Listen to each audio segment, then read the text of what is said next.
In the privacy of her bedroom, Rachel admires her pregnant belly in the mirror.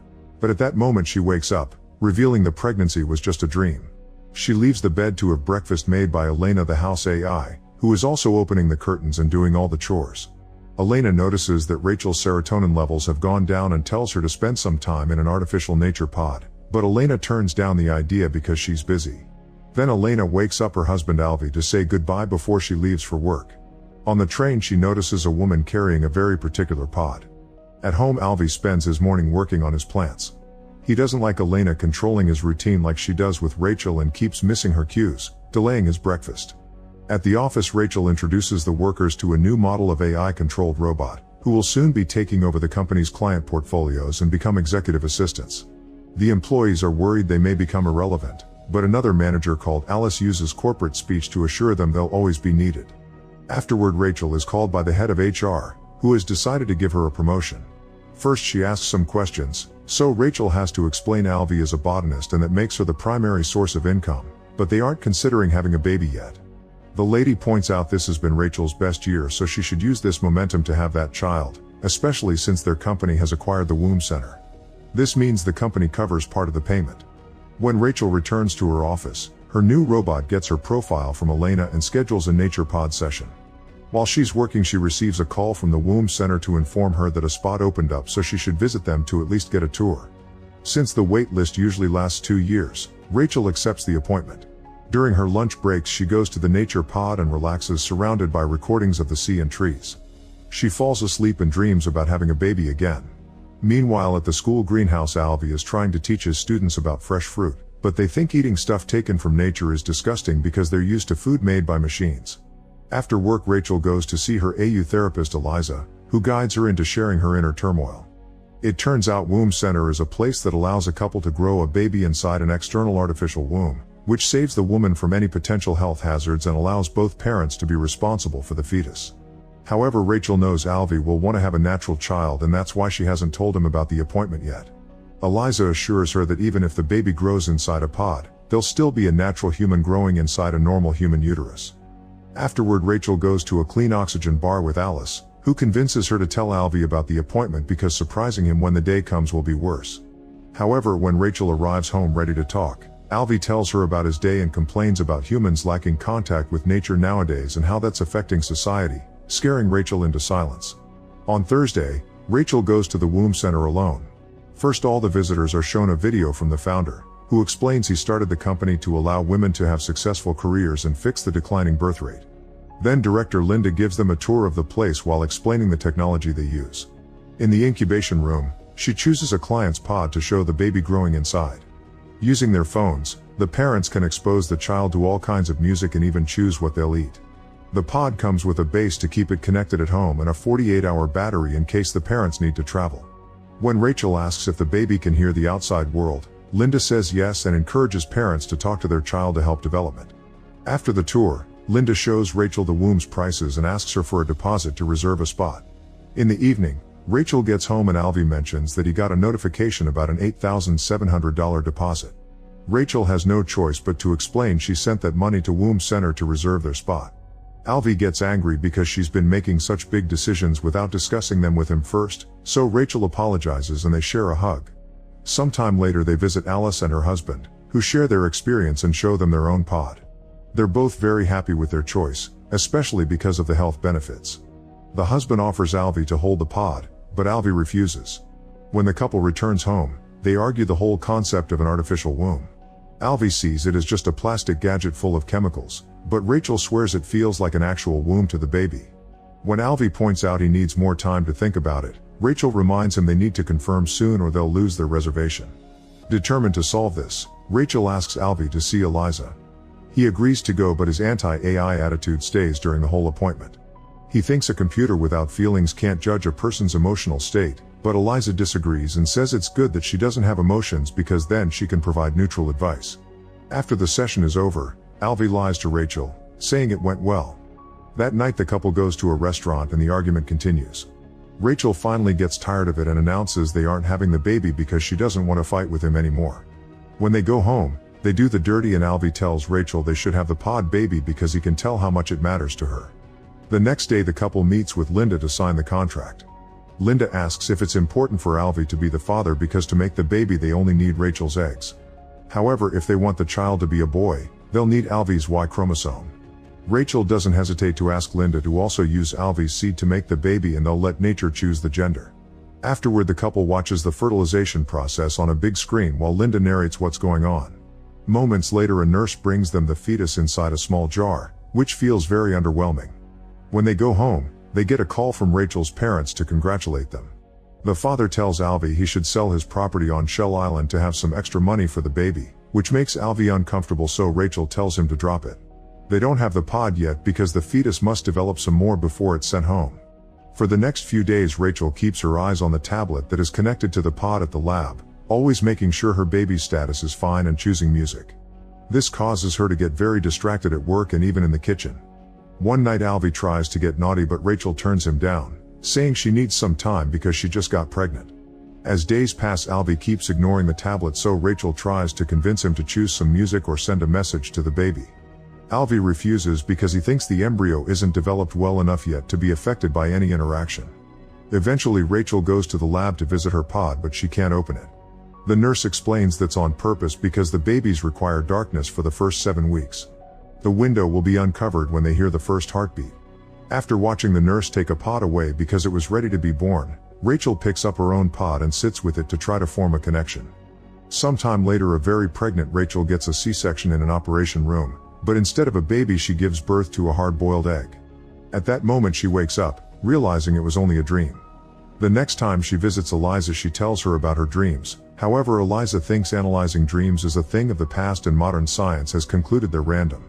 But since Rachel insists, Eliza points out the dream is validating Rachel's choice to use an artificial womb. A few weeks later, the couple visits the lab and they finally get to hear the baby's heartbeat. The nurse opens the little window and they get to see their baby, who is still tiny and not very exciting.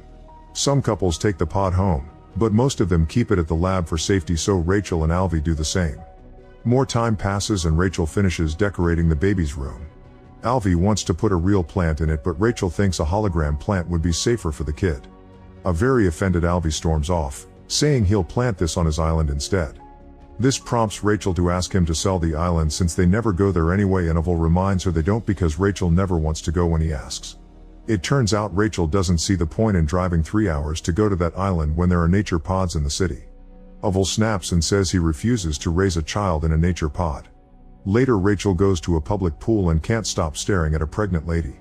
The woman lets her touch her belly and Rachel is amazed by the feeling of the baby's kicks. When she mentions her own external pod, the lady calls her lucky and explains she wanted to do it like that, but she wasn't selected. That night Alvy comes home and discovers Rachel has brought the pod without discussing it with him. Rachel explains the pod is finally in its home period, so they should spend more time with it. They set it up in the bedroom, and when their cat tries to get closer, Rachel takes her away. The next time the couple tries to get intimate, Alvy can't do it because he's uncomfortable having the baby nearby even if it has the window closed. He decides to move the pod to the nursery and trips on his way there, but thankfully he doesn't drop it. When they go back to bed, they hear the pod making a noise and rush back to the nursery. Alvy accuses Rachel of forgetting to feed the baby and Rachel snaps, reminding him that he has access to the app too and they should share the responsibility. Sometime later, the couple joins a tour around a private school. Since Rachel's company owns the place, one of the benefits is having part of the tuition covered. While Linda shows them around, Alvy notices many of the activities are done by robots and the kids just watch. A foreign mother asks Linda if she has accreditation from the Board of Education, so Linda has to explain their government no longer funds education and they must depend on companies. A father mentions he met a pod baby who couldn't dream, and Linda confirms this is a side effect of the artificial womb. However, she doesn't see it as a problem since dreaming is useless.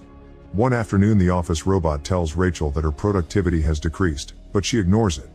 At home, Alvy is taking care of his plants when his phone suddenly receives an alert saying the pod needs food. He rushes to feed the pod and realizes how satisfying it is, so he chooses to play some whale sounds for the baby before opening the window. Alvy is moved to see how much the child has developed and even talks to them, only to be interrupted by Elena asking a dumb question. Next, Alvy puts on the pod carrier and after some struggle he manages to put the pod in it. From then on, Alvy spends all his time with the pod. He reads to it, carries it while preparing a meal or working on his plants, and takes it to the greenhouse in the park. One day during class he asks his students to hug a tree and understand what real nature is like. After class his boss informs him that the greenhouse requires too much money to maintain and he wants to replace the plants with holograms, which leaves Alvy very angry. That night Alvy cries during a penguin documentary and Rachel wonders if he should be stuck with the pod all day, but Alvy swears he's fine and doesn't want to send it back. The next day Rachel finds dirt from the plants on the pod. Later during a dinner party with friends, she tells Alice that she's worried about Alvy not taking good care of the pod. Alice says Alvy is just excited to be a father and points out he's one of the few men who wear the pod at the front. One of their other friends is pregnant and hearing her experience makes Alice jealous. The following morning Rachel wakes up and panics because she can't find the pod. As she searches the room she looks at herself in the mirror and notices she's pregnant. When she tries to show Alvy, she wakes up and realizes it was another dream. From then on she feels very awkward while spending time with the pod. A few days later Alvy receives some books from her mother about attachment therapy, which includes a theory that says spending time with the baby helps them develop empathy. Rachel points out that the entire point of using a pod is detachment, and Alvy replies that mixing different philosophies could be healthy. Rachel finally admits she isn't feeling well about all this and convinces Alvy to see Eliza together.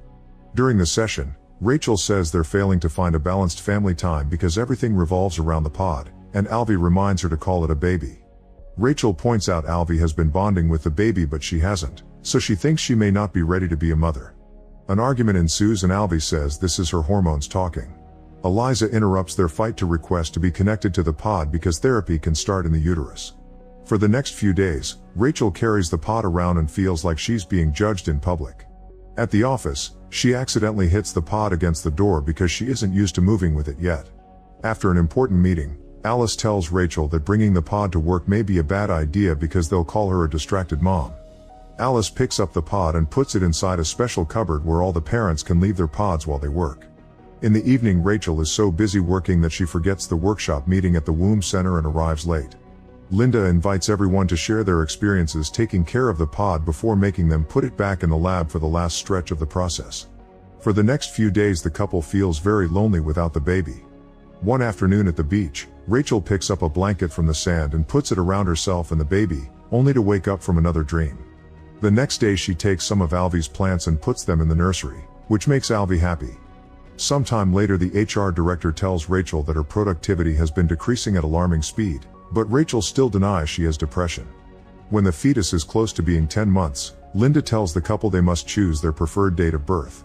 It turns out the pod babies are induced at 10 months because the pods are in high demand. Rachel wants to take the pod home for the last few days, but Linda says it's against the rules detailed in the contract they signed. After Linda gifts them some consolation cream, the couple leaves and notices anti-pod protesters at the gate. Suddenly Alvy rushes back inside to touch a bunch of pods until he finds his and steals it. That night Rachel dreams of getting the baby from a supermarket filled with children for sale. She wakes up feeling very disturbed, so she awakens Alvy too and tells him they should have the baby on the island because she doesn't want their child's first moments to be in the womb center. Alvy loves the idea and rushes to the center to tell Linda, who is angry because they stole the pod since it belongs to the company. She explains that the birth only requires a special code, but she still refuses to authorize a home birth because she's afraid the pod may get damaged. The couple decides to ignore her orders and they travel to the island with the pod and the cat anyway. They go on walks through the forest together and Rachel can finally appreciate real nature. One night Rachel notices the base isn't turning on, which means the womb center remotely disconnected their access. Rachel panics and wants to take the pod back, but Alvy calls it blackmail and reminds her the pod has 48 hours of battery life. The next morning the couple is woken up by a song coming from the pod to announce the baby is ready to be born.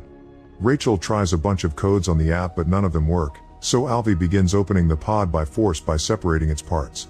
Now they can finally retrieve the baby and receive them with happy tears and big smiles. Sometime later Rachel puts all the pod parts in a box and sends them to the company through mail. Afterward she goes home to rest with her husband and her new baby. Make sure to subscribe and turn on notifications so you can watch more videos like this. Thanks for watching.